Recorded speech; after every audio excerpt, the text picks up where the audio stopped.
freedom of religious belief, and I want to speak very quickly on that because the Honourable Right Honourable Gentleman referred to that in some of his contributions, as others have. So I want to draw the House's attention to the situation of Christians in Somaliland.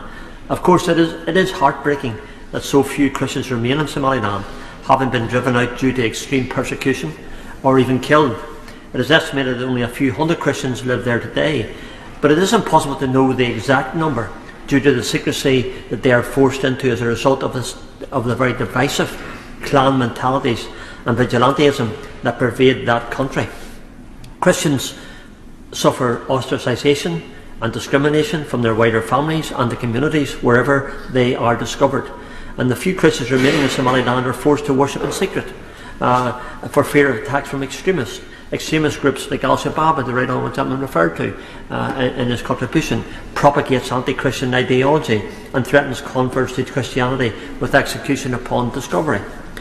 The women in Somaliland are in many cases under threat. The situation is even worse with those who are discovered to be Christians, fearing rape, forced marriage, or being stoned to death.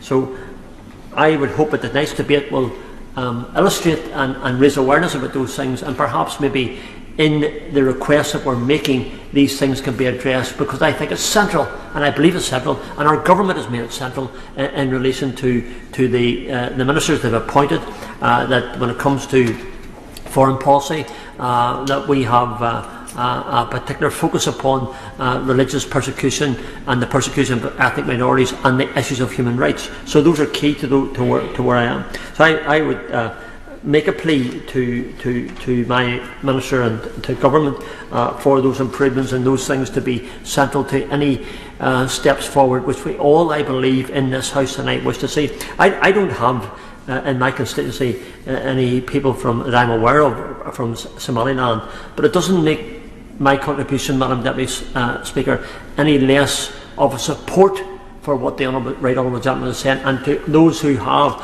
like the Honourable Gentleman who spoke just before me, who very clearly has a very strong community.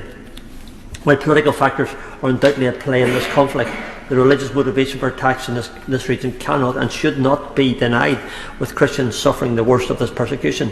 So I wish, and we wish in this House, and all the contributions have said it very clearly, we wish to help Somaliland economically. But I do feel it's central to any agreement there must be the human rights guarantees that we wish to see, and the religious freedom that we wish to see. So if we can help, and we do want that to happen, and we should help, and we must help. And others have referred to the democratic process, to the education opportunities that quite clearly we can build upon.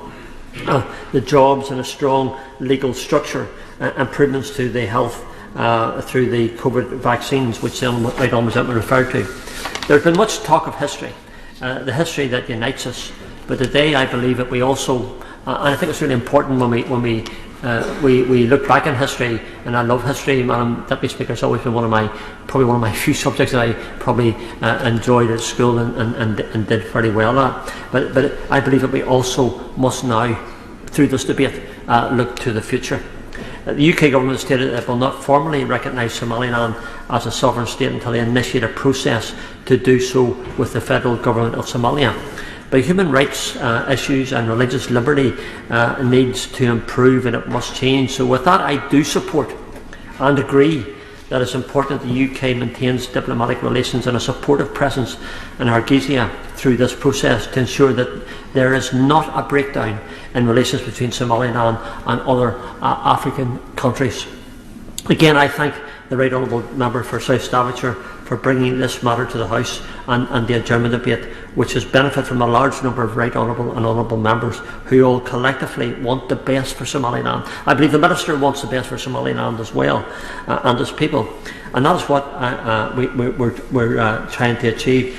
Somaliland needs our help. Perhaps this debate tonight has been the opportunity to do just that, and let's not be found wanting.